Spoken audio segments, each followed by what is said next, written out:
The entire world is talking about Donald Trump found guilty of 34 counts of, well, actually most people don't even really know what it is. It's 34 counts of falsifying business records, which means not only is Donald Trump the first U.S. president to be tried, he's the first to be convicted and the first to become a felon. I'm investigative journalist Ben Swan. There are big questions about whether Trump actually even broke the law. But one thing that is without question, even if you believe Donald Trump is a criminal, which a New York jury technically has made official, Trump is not the first president to break the law. In fact, of the last 4 presidents, not only have they broken the law repeatedly, their breaking the law resulted in millions of deaths, U.S. citizens being assassinated, spying on hundreds of millions of citizens, profiting by reportedly selling access to their official office, and so much more. Like take George W. Bush and his Vice President Dick Cheney. Bush lied as president to the American people. That has been proven for decades. He lied and claimed that Saddam Hussein had weapons of mass destruction. He did not. And the evidence has proven that Bush and Cheney knew they were lying. Those lies resulted in the deaths of over 1 million Iraqis and thousands of U.S. soldiers. But no prosecutor has ever attempted to convene a grand jury. Let's see, 1 million dead people or paying hush money to a porn star. But maybe 1 million deaths of people in another country doesn't matter to you.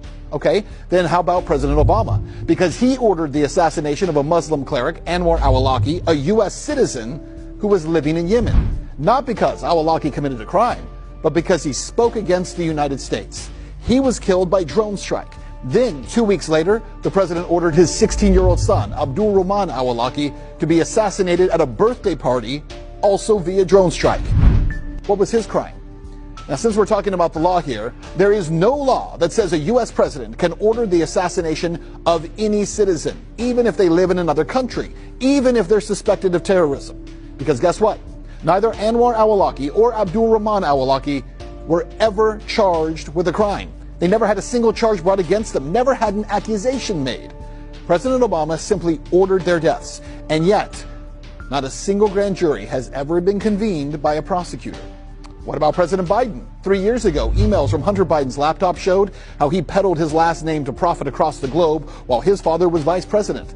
The Biden family reportedly made more than $20 million from oligarchs in Ukraine, Romania, Russia, and China. And bank records show that Hunter sent at least 10% of his China deal to his father, Joe Biden. That's a crime, and yet no grand jury. And it's not just presidents. The heads of the CIA and the NSA, who regularly appear on CNN, have been proven to have broken the law and lied about it. John Brennan, the former head of the CIA, he was caught with his agency illegally spying on members of Congress when the Senate was investigating the illegal CIA torture program.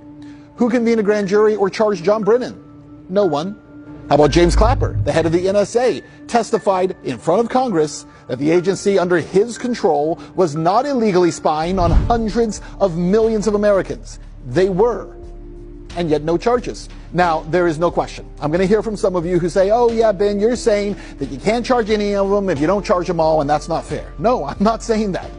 I'm saying if you're going to charge any, charge the ones who killed people, who executed people, who destroyed entire countries, who overturned the Middle East and wrecked hundreds of millions of lives in Iraq and Afghanistan, in Syria, in Libya, in Yemen, in Somalia. The list goes on and on.